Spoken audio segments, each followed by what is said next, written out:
संक्रमण की जो स्थिति है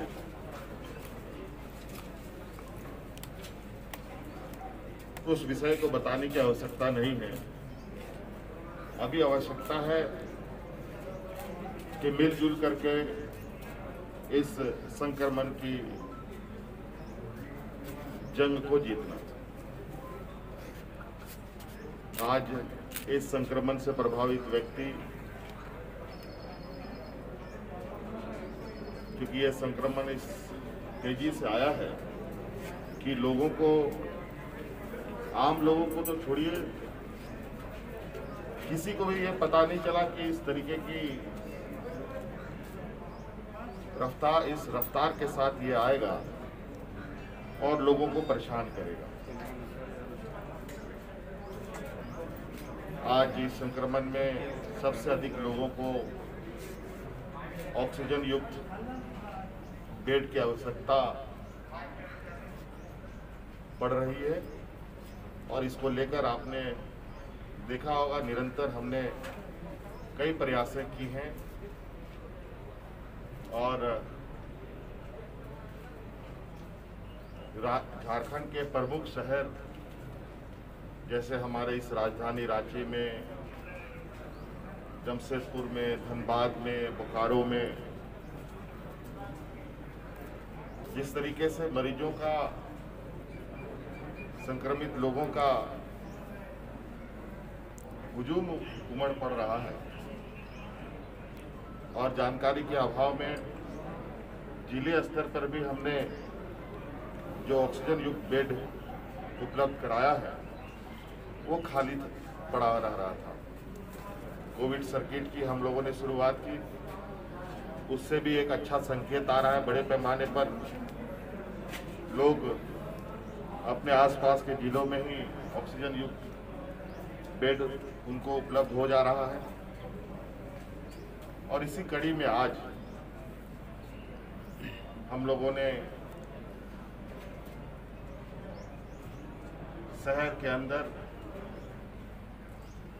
और रिसलदार बाबा के इस परिसर में निर्मित अस्पताल पर 100 बेड का ऑक्सीजन युक्त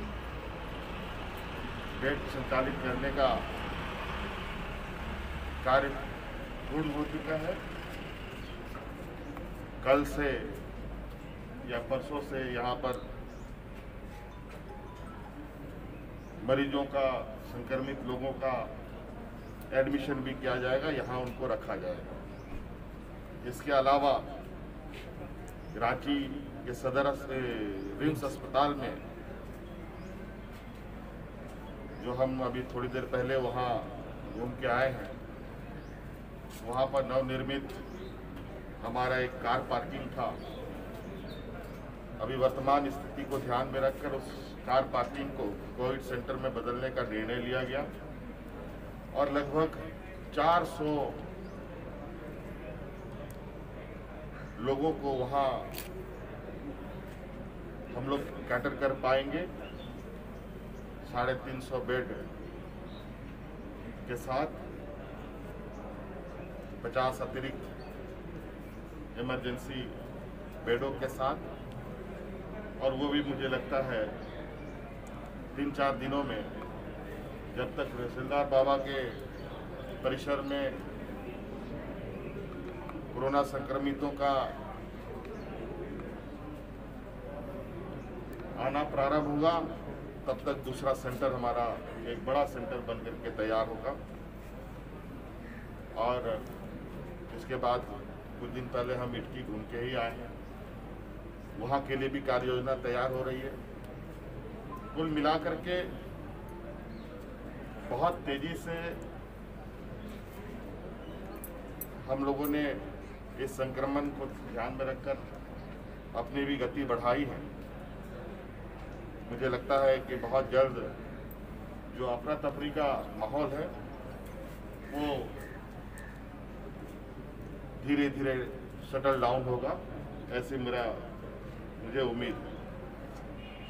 और इस संक्रमण में लोगों से पुनः अपील है मेरा कि कृपया स्वास्थ्य सुरक्षा सप्ताह का कड़ाई से पालन करें। आपकी रक्षा आप ही के हाथ में है, आपके परिवारों की रक्षा आप ही के हाथ में है। आज ये संक्रमण बिल्कुल दबे पांव किसके सामने आके खड़ा होगा कहना बड़ा मुश्किल है। इस वजह से आप लोग सरकार के निर्देशों का पालन करें, कड़ाई से पालन करें, थोड़ा देर संयमता के साथ थोड़ा कुछ दिन हम लोग इस संक्रमण को समाप्त करने के लिए संकल्प लें तो निश्चित रूप से ये संक्रमण समाप्त होगा। गुजरात के मुख्यमंत्री को आपने पत्र लिखा है आज? हाँ, आज हमने गुजरात के मुख्यमंत्री साहब को पत्र लिखा है, क्योंकि मैंने हमारे इस रांची शहर के इर्द गिर्द जो रिफिलर सेंटर हैं उसका भ्रमण किया है, और उस सेंटर्स का सिलेंडर रिफिल करने की जो क्षमता है उसको बढ़ाने के लिए उन लोगों ने कई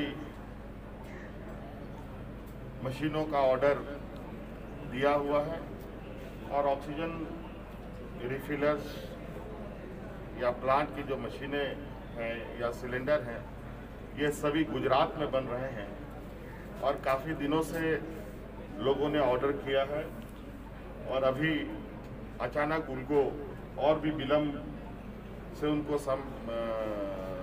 मशीनरी उपलब्ध कराने की बात कही जा रही है।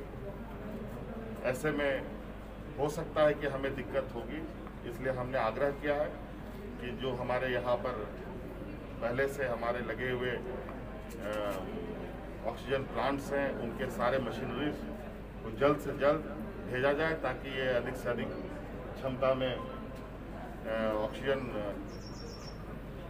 लोगों तक उपलब्ध करा पाएँ। क्योंकि आप देख रहे हैं कि झारखंड से बड़े पैमाने पे पूरे देश में ऑक्सीजन भेजा जा रहा है, और ये हम बिल्कुल इस बात से सहमत हैं कि आज की इस संक्रमण की घड़ी में सभी लोगों को एक साथ हाथ पकड़ के चलना होगा, तभी ये चीज़ें एक साथ एक बराबर तरीके से इस संक्रमण को रोका जा सकता है। धन्यवाद। ठीक।